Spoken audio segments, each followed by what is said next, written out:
So, ang daming nagko-question as of now regarding nursing Ausbildung here in Switzerland. So, another question here is, Sir, pwede po ba mag-language visa sa Germany and then mag-Ausbildung po sa Switzerland?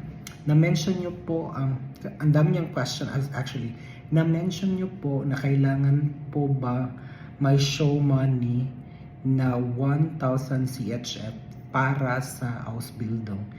Hindi po ba kasama yung sahod po sa Ausbildung? Sa Germany kasi di na needed mag-show money pag Ausbildung lang po. So actually,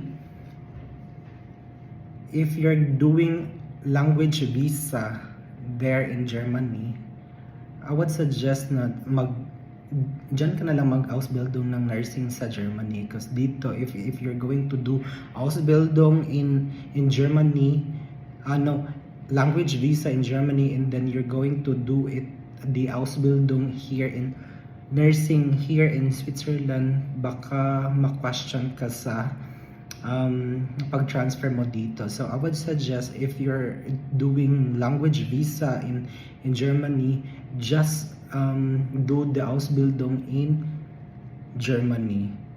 And then regarding sa 1,000 CHF, well, hindi pa siya kasama, guys. Kasi yung 1,000 na CHF, hindi siya show money, kundi something like per month na sahod mo yun dito sa Switzerland.